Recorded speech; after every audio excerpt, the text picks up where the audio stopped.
at that. Oh my gosh. What's up everyone? Welcome back to part 3 of our Revive project. We're getting a late start tonight, but we've got a couple things going on, so I definitely wanted to start ripping into this thing again. Tonight we're gonna focus on the wiring, but all the paint has dried for all of our products. Let's go ahead and start by opening up these doors, giving them some fresh air and seeing what they look like.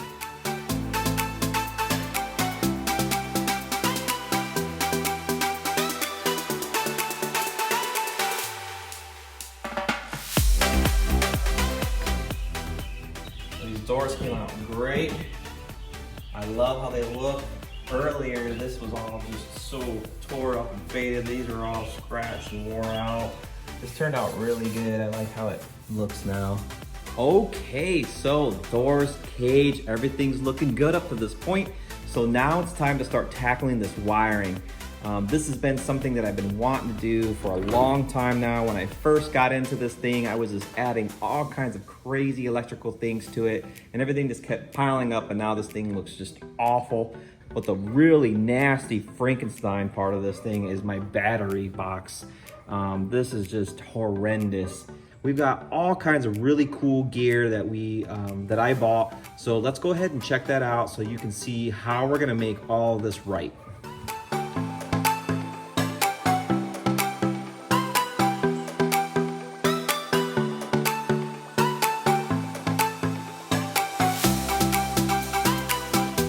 So here we go. We got our 10 gauge wire. We got a 12 and 14 gauge wire kit as well. We got a bunch of screws and fasteners because we're gonna need those to put our terminals on. So I also have a new set of wire strippers. I really needed these. I'm really excited to see how these things work.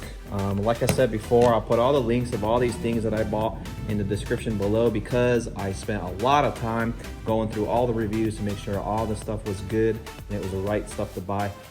I also got myself a really nice new heat gun. I blew my last one up, so I also have some heat shrink, and this is so cool. Look at this kit that I got here, and this thing was like $9, right? Like, how come I did not buy this before? Tons of heat shrink stuff, also connectors, and these things are like $8, right? Super easy. Now you got the cool stuff. I got myself a nice new soldering gun. I needed this station for a while. I've had 2 other soldering kits and they just were terrible. So I went ahead and splurged a little bit. I think this was like $40. And then this was about the same price. This is my Helping Hands station here. It's super beefy, really heavy and good looking, and it's so sturdy.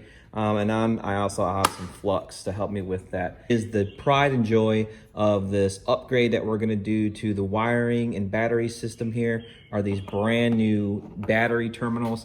These things are just gorgeous. They're super great looking and they feel good. They're very solid, and they got multiple points here where I can throw different types of wires in on them, and it's just gonna make everything pop really nicely underneath that hood there. So nonetheless, these things are just gorgeous. Check them out.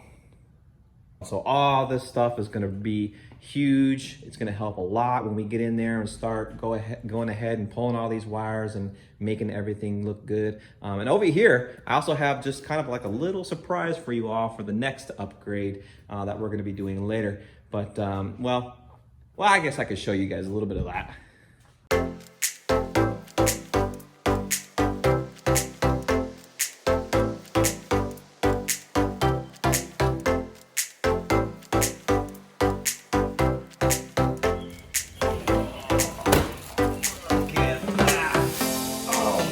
Gosh.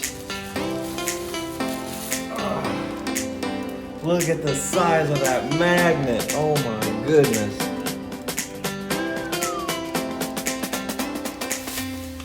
That's awesome. Now you all know what the project's at hand, so we got to go ahead and get ripping into this thing. We got to pull out that front stuff. So let's just go ahead and start that right now.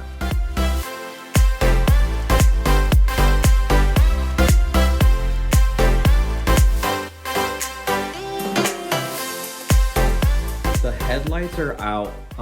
I've been having a really hard time deciding what I'm gonna do with these front end headlights. So do me a favor and tell me what you all think.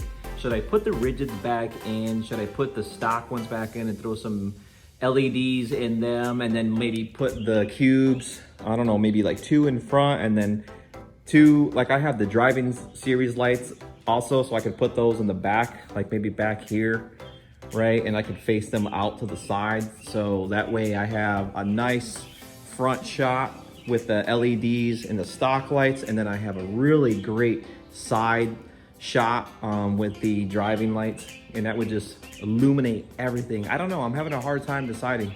Here's an example of what the stock headlights look like. It's super basic. It's just gonna have one bulb in it, and that's, I don't know folks, help me out here. All right folks, so we got this thing all ripped apart. We took off all of the zip ties that were on here. There were just tons of them. This thing just looks atrocious right now, but it's gonna look super sweet when we get it done. All right, everyone, well, it's getting really late tonight, so we're gonna have to wrap it up, and I'll catch you tomorrow. What's up, everybody? We are back, and it is a beautiful day out here. Thanks a lot for tuning in. I'm feeling really good. I hope you are too. So the first thing that we're gonna have to do this morning is go ahead and start ripping out all the additional panels that we're gonna need access to. So let's just go ahead and get started on that right now.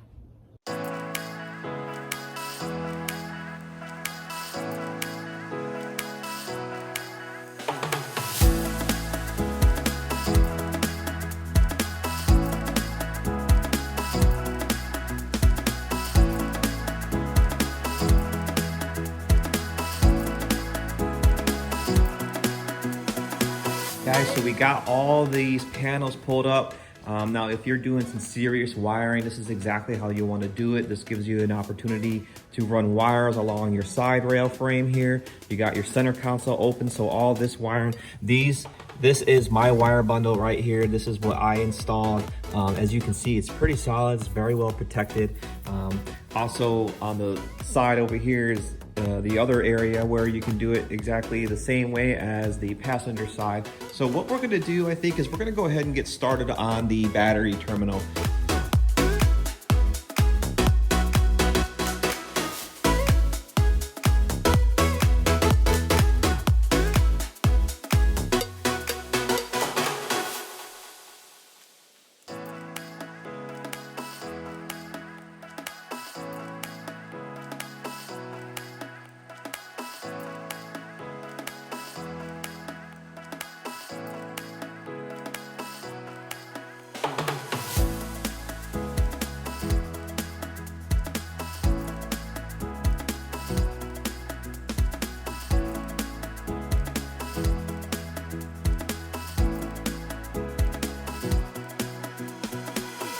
Whoa, just look at how much mud and dirt we had in our battery box.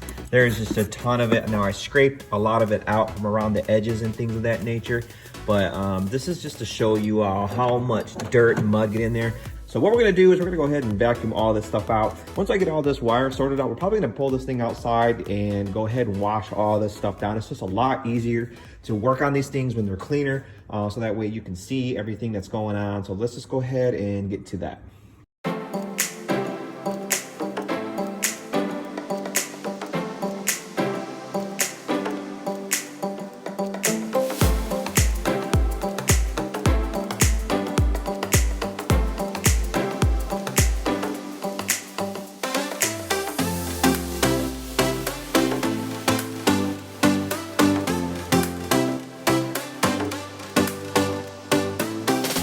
Guys, so we got all this washed up. One thing I definitely hate about this battery compartment area is this thing does not drain. Now, I get it. Polaris probably made that only because they didn't want a lot of water getting into the battery box area, because a lot of people take these RZRs and they throw them way deep into the mud and rivers and lakes and things of that nature. And so it looks like I'm gonna have to pull this piece off this, and then there's probably gonna be a couple things that's holding this actual plastic part down. So maybe I can figure out how to pull that out, and that way I can make just a lot more better drain areas for this, so that when I'm washing it and things of that nature, all that stuff can just fall out and it can get cleaned a lot better. So let's go ahead and try and do that. We got that part out. We took this bracket off. That was pretty simple, not that big of a deal, but this was a little bit more trickier. Really easy stuff. Just look for the screws and the grommets that are visible, pull those off. But I just wanted to show everyone how much mud and nasty stuff is underneath that thing. Which is the reason why Cody and I, we love to take our time. Well, I don't know if we love to take our time, but we do take our time in making sure our rides are clean. Now, our stuff is cleaned after every single ride. Could you imagine if you didn't do the cleaning like him and I do? It's just gonna be crazy underneath there. But we got all that stuff down. I'm gonna wash all this while I got the power washer out, and then we're gonna go ahead and start working on that battery box.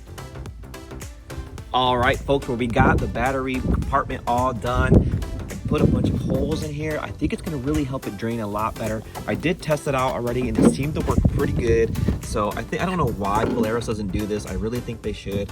The battery is flat on the bottom, so I'm gonna have to put something underneath the battery when I install that back in, but that's not that big of a deal. I'm really happy with this thing, so I can't wait to test it out.